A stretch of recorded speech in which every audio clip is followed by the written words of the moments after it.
Hi ಎಲ್ಲರಿಗೂ ನಮಸ್ತೆ. ನಾನು ನಿಮ್ಮ ಆಶಾ ಚಂದ್ರಭಟ್. ಆಶಾ ಸ್ನಳಪಾಕಕ್ಕೆ ನಿಮಗೆಲ್ಲರಿಗೂ ಸ್ವಾಗತ.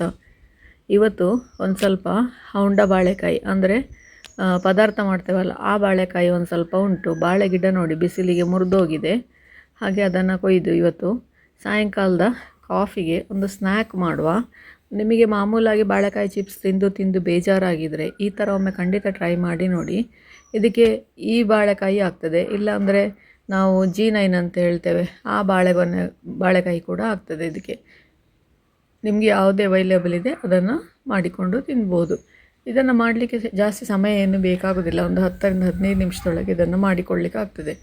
ಬಾಳೆಕಾಯಿಯನ್ನು ತಗೊಂಡು ಬಂದು ಚೆನ್ನಾಗಿ ತೊಳ್ಕೊಂಡು, ಇದು ನೋಡಿ ಅಶೋಕ ಹೂವಿನ ಮೊಗ್ಗು, ಹಾಗೆಯೇ ಅಶೋಕ ಹೂವಿನ ವಿಡಿಯೋ ಇದು. ಅಶೋಕ ಹೂವು ಪುನಃ ಇದು 2ನೇ ಸತಿ 3ನೇ ಸತಿಯನ್ನು ಹಾಕ್ತಾ ಇರೋದು. ಈಗ ಬಾಳೆಕಾಯಿಯನ್ನು ಚೆನ್ನಾಗಿ ತೊಳ್ಕೊಂಡು, ಮೊದಲು ತೊಳ್ಕೊಳ್ಬೇಕು ಬಾಳೆಕಾಯಿಯನ್ನು, ಯಾಕೆಂದರೆ ನಾವು ಅಡಿಕೆಗೆಲ್ಲ ಸ್ಪ್ರೇ ಮಾಡಿರ್ತೇವೆ, ಆವಾಗ ಅದಕ್ಕೆಲ್ಲ ರಟ್ಟಿರ್ತದೆ ಅದು. ಹಾಗಾಗಿ ಬಾಳೆಕಾಯಿಯನ್ನು ಚೆನ್ನಾಗಿ ತೊಳ್ಕೊಂಡು ಹೊರಗಿನ ಸಿಪ್ಪೆ ಎಲ್ಲ ತೆಗೆಯುವ ಅವಶ್ಯಕತೆ ಇಲ್ಲ. ಕುಕ್ಕರ್ಗೆ ಹಾಕ್ಕೊಂಡು ಒಂದು 3-4 ವಿಸಿಲ್ ಕೂಗಿಸ್ಕೊಳ್ಳಿ ಅದನ್ನು. ಅದು ಸಿಪ್ಪೆ ಒಡ್ಕೊಳ್ತದೆ. ಅದು ಸಿಪ್ಪೆ ಒಡೆಯುವಲ್ಲಿವರೆಗೆ ಅಂದರೆ ಕುಕ್ಕರ್ನಲ್ಲಿ ಬೇಯುವವರೆಗೆ ಅದಕ್ಕೆ ನಾವೊಂದು ಮಸಾಲೆ ರೆಡಿ ಮಾಡಿಕೊಳ್ಳುವ. ಮೊದಲಿಗೆ ನಾನಿಲ್ಲಿ 2 ವಿಧದಲ್ಲಿ ಮಾಡಿಕೊಳ್ತಾ ಇದ್ದೇನೆ. ಒಂದಕ್ಕೆ ಅರಶಿನ, ಉಪ್ಪು ಹಾಗೂ ಮೆಣಸು 3 ಬಗೆಯನ್ನು ಹಾಕಿಕೊಳ್ತಾ ಇದ್ದೇನೆ. ಮತ್ತೊಂದಕ್ಕೆ ಒಂದು ಸ್ವಲ್ಪ ಚಾಟ್ ಮಸಾಲ, ಹಾಗೆಯೇ ಒಂದು ಸ್ವಲ್ಪ ಇಂಗು, ನಂತರ ಅದಕ್ಕೆ ಒಂಚೂರು ನಿಮಗೆ ಯಾವ ಮಸಾಲೆ ಬೇಕು ಅದನ್ನು ಹಾಕ್ಕೊಳ್ಬೋದು. ಗರಂ ಮಸಾಲೆ ಹಾಕ್ಕೊಳ್ಬೋದು, ಬ್ಲ್ಯಾಕ್ ಸಾಲ್ಟ್ ಹಾಕ್ಕೊಳ್ಬೋದು, ಹಾಗೆಯೇ ಪಾನಿಪುರಿ ಮಸಾಲೆ ಹಾಕ್ಕೊಳ್ಬೋದು. ನಾನಿಲ್ಲಿ ಒಂದು ಸ್ವಲ್ಪ ಚಾಟ್ ಮಸಾಲ ಸೇರಿಸ್ಕೊಳ್ತಾ ಇದ್ದೇನೆ. ಅರಶಿನ, ಮೆಣಸಿನ ಹುಡಿ, ಚಾಟ್ ಮಸಾಲ, ಇಂಗು, ಬ್ಲ್ಯಾಕ್ ಸಾಲ್ಟ್ ಹಾಗೂ ನಮ್ಮ ರೆಗ್ಯುಲರ್ ಉಪ್ಪು ಒಂದಕ್ಕೆ ಹಾಕ್ಕೊಳ್ತಾ ಇದ್ದೇನೆ. ಮತ್ತೊಂದಕ್ಕೆ ಬರೀ ಇಂಗು, ಮೆಣಸಿನ ಹುಡಿ, ಅರಶಿನ ಹಾಗೆಯೇ ಉಪ್ಪು ಇವಿಷ್ಟನ್ನೇ ಹಾಕ್ಕೊಂಡು 2 ಬಗೆಯಲ್ಲಿ ಮಾಡಿಕೊಳ್ತಾ ಇದ್ದೇನೆ. ಈ 2 ಬಗೆಯಲ್ಲಿ ಮಾಡೋ ಉದ್ದೇಶ ಅಂದರೆ ಕೆಲವರಿಗೆ ಚಾಟ್ ಮಸಾಲ ಎಲ್ಲ ಹಾಕಿದರೆ ಇಷ್ಟ ಆಗೋದಿಲ್ಲ, ಪ್ಲೇನಾಗಿ ಉಪ್ಪು ಮೆಣಸು ಹಾಕಿದ್ರೇ ಇಷ್ಟ ಆಗ್ತದೆ. ಅದಕ್ಕೋಸ್ಕರ ಪ್ಲೇನಾಗಿ ಹಾಗೂ ಚಾಟ್ ಮಸಾಲ ಹಾಕ್ಕೊಂಡು 2 ಕೂಡ ತೋರಿಸ್ಕೊಳ್ತಾ ಇದ್ದೇನೆ. ಅದಷ್ಟು ರೆಡಿ ಮಾಡುವಷ್ಟು ಹೊತ್ತಿಗೆ ನಮ್ಮ ಬಾಳೆಕಾಯಿ ಬೆಂದು ರೆಡಿ ಆಯಿತು. ಇದನ್ನು ಈಗ 3-4 ವಿಸಿಲ್ ಕೂಗಿಸ್ಕೊಂಡೆ ನಾನು ನೋಡಿ. 4 ವಿಸಿಲಿಗೆ ಅದು ಈ ಥರ ಸಿಪ್ಪೆ ಒಡ್ಕೊಳ್ತದೆ. ಸಿಪ್ಪೆ ಒಡೆದ ನಂತರ ನಮಗೆ ಸುಲಿಲಿಕ್ಕೆ ಸುಲಭ ಆಗ್ತದೆ.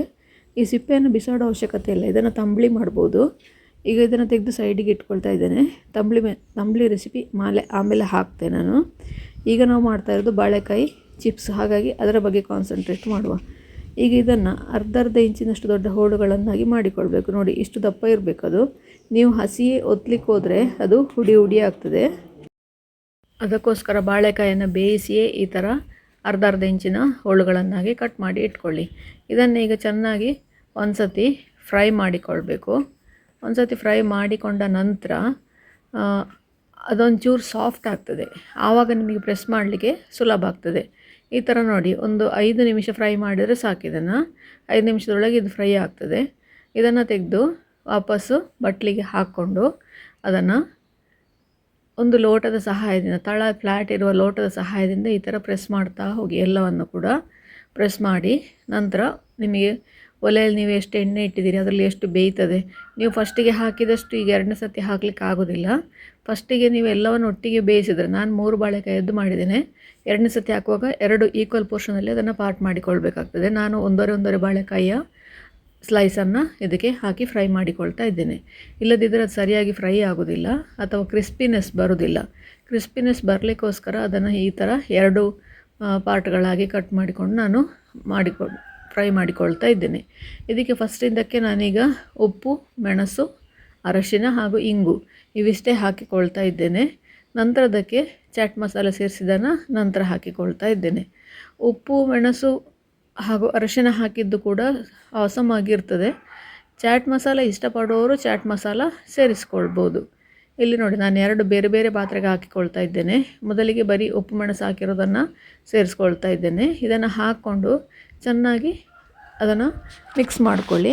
ಇದು ನೋಡಿ ಚಾಟ್ ಮಸಾಲ ಸೇರಿಸಿದ್ದು 2 ಕೂಡ ಚೆನ್ನಾಗಿ ಈ ಥರ ಮಿಕ್ಸ್ ಮಾಡಿಕೊಳ್ಬೇಕು ಎಲ್ಲ ಬಾಳೆಕಾಯಿಗೆ ಕೂಡ. ಯಾಕೆಂದ್ರೆ ನಾವು ಬಾಳೆಕಾಯಿ ಬೇಯುವಾಗಲಿ ಅಥವಾ ಬಾಳೆಕಾಯಿ ಫ್ರೈ ಮಾಡೋಗಾಗಲಿ ಉಪ್ಪು ಹಾಕಲಿಲ್ಲ ಎಲ್ಲೂ ಕೂಡ. ಹಾಗಾಗಿ ಉಪ್ಪು ಮೆಣಸು ಖಾರ ಎಲ್ಲ ಬಾಳೆಕಾಯಿಯ ಹೋಳುಗಳಿಗೆ ಕೂಡ ಎಳೆದುಕೊಳ್ಳುವ ಹಾಗೆ ಇದನ್ನು ರೆಡಿ ಮಾಡಿಕೊಳ್ಬೇಕು. ನಮ್ಮ ಟೀ ಟೈಮ್ ಸ್ನ್ಯಾಕ್ ಬಾಳೆಕಾಯಿ ಚಿಪ್ಸ್ ರೆಡಿ ಆಯಿತು. ನೀವು ಕೂಡ ಒಮ್ಮೆ ಖಂಡಿತ ಟ್ರೈ ಮಾಡಿ ನೋಡಿ, ಹೇಗಾಯಿತು ಅಂತೇಳಿ ಕಮೆಂಟ್ ಮೂಲಕ ನಮಗೆ ತಿಳಿಸಿ. ಲೈಕ್ ಕೊಟ್ಟು ಶೇರ್ ಮಾಡಿ. ನೀವು ನಮ್ಮ ಇನ್ಸ್ಟಾ ಹಾಗೂ ಫೇಸ್ಬುಕ್ ಪೇಜನ್ನು ಫಾಲೋ ಮಾಡ್ತಿಲ್ಲ ಅಂದರೆ ಅದನ್ನು ಕೂಡ ಫಾಲೋ ಮಾಡಿ. ಮುಂದಿನ ವಿಡಿಯೋದಲ್ಲಿ ಇನ್ನೊಂದು ಹೊಸ ಅಡುಗೆಯೊಂದಿಗೆ, ಇನ್ನೊಂದು ಕ್ವಿಕ್ ರೆಸಿಪಿಯೊಂದಿಗೆ ಪುನಃ ನಿಮ್ಮನ್ನು ಭೇಟಿಯಾಗ್ತೇನೆ. ಧನ್ಯವಾದಗಳು.